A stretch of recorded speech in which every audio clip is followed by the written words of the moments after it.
Welcome back to the channel. Thanks for joining me. I wanted to do something different again today. Tackle a film that's still in movie theaters. Paul Thomas Anderson's One Battle After Another. Why? Because I believe that Anderson is the greatest of all Gen X directors, with his only real competition being Christopher Nolan. But Anderson is, I feel, truly peerless, and this latest film is worth all of the lavish praise that it's receiving from critics. Like so many of his previous films, I think it's a masterpiece. And like the movies of my ultimate hero, Stanley Kubrick, Anderson's works need to be viewed multiple times for total understanding and appreciation. I just got home from seeing this for the second time, and I was compelled to sit down and do this video while it was still fresh in my mind. I'm in awe of what Anderson has done, tackling so many ideas simultaneously and somehow making them work in cohesive, spellbinding fashion. He also got Oscar-worthy performances from Leonardo DiCaprio and Sean Penn. Watching this movie, it's like watching a Vegas act in which a performer is spinning a dozen plates on top of sticks, and not only are none of them falling, they're all spinning precisely in sync. That's what watching One Battle After Another is like. I'm going to make this video spoiler-free. I don't want to ruin this movie for anybody. In fact, I highly encourage everyone to get to the movie theater and see this on the big screen.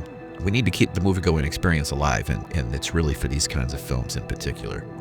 So, a quick spoiler-free synopsis.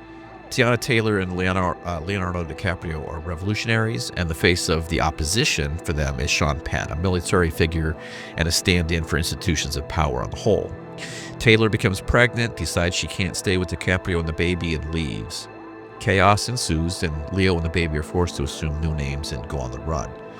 There's a 16-year time jump, and Leo is seemingly a paranoid burnout, and the teenage daughter raises him more than he raises her, at least until Penn reappears unexpectedly in their lives, turning things upside down, which sets the stage for the rest of the movie. Thematic plates are spinning here, more are added, all of them remain perfectly in sync for the entire movie, which is 2 hours and 40 minutes, and it does not seem that long at all. The first and the biggest thematic plate, of course, is this idea of resistance. Resistance to authority abusing its power, and to things that threaten the ideals that we hold dear, and to anything that would limit our freedoms especially. We're forced to resist because of the contradictions that prevent the system from operating seamlessly. Ours is a country that was born through violent insurrection, yet founded on the notion that dialogue institutions, the ballot box, ultimately hold more power than violence. We profess in our founding documents that all men are created equal, yet slavery was with us from the beginning. We prided ourselves on being a melting pot where anyone from anywhere in the world could come to find freedom, opportunity, success, and yet bigotry and anti-immigrant views, bigoted religious views, they've been forever with us, and they've stained our behavior and even throughout the past 250 years, our laws. So the threats to freedom and equality are omnipresent, and they often come even from the people who profess a desire to maintain freedom and preserve our cultural values, even as they work to limit, destroy, and deform those very things. So how do we resist? What form should that take? These are complex questions, and Anderson doesn't shy away from them. There's a cost to the hardcore resistance of Taylor and DiCaprio in this movie.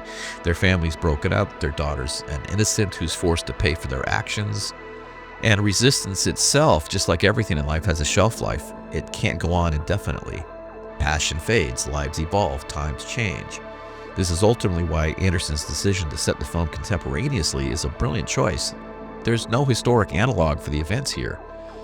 It's not set during the 1960s or early 1970s, and we're forced to remember, because of that, that we have to be forever vigilant against the abuses of power and forever be fighting for freedom and equality at all times. Yet we also have to remember that these things come with a cost, especially when resistance takes extreme form. The daughter of Taylor and DiCaprio, and she's played brilliantly here by newcomer Chase Infinity, she has to pay for the sins of her parents. And it comes as no surprise that during production, or it should come as no surprise anyway, that Anderson and DiCaprio, they've said they repeatedly watched Sidney Lumet's film Running on Empty, which tells the story of 60s radicals who struggled to raise a family while they're trying to escape capture years after their crimes. And at its core, the theme that connects all of the others together is this father-child bond that's at the center. This is something that's true in all of Anderson's films. In his very first film, Hard Eight, John C. Reilly and has a surrogate father played by Philip Baker Hall. Follows up with Boogie Nights. There's another surrogate father relationship at the center between Burt Reynolds and Mark Wahlberg.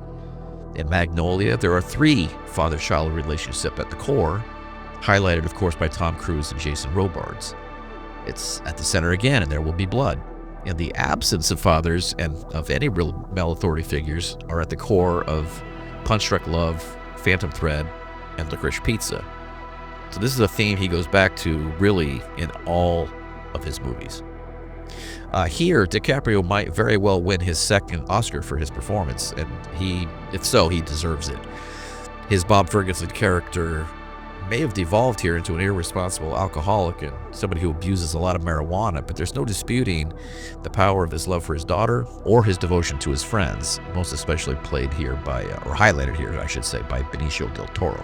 This stands in stark contrast to the selfishness, really the soullessness of Penn's character and the men in the positions of power with whom he conspires in this movie. And while the idea of resistance drives the film, it's important to remember that it's also about submission to the concepts of equality and fairness and to the gravitational force of family and responsibility. That responsibility ultimately includes standing vigilant against those who would take away or change the things we hold dear as a society. DiCaprio's Bob says at one point that he thought his past was in the past and would not come back to haunt him, and he became lazy. As the film makes clear with this statement, and really throughout, we must all work together to prevent the repetition of cultural mistakes. We have to stand guard against and challenge those who would have us repeat them. Gotta see this movie, one battle after another. If you haven't, get into the theater and see it as soon as you can. It's well worth it. As always, thanks for watching, supporting the channel. I'll see you again soon. Take care.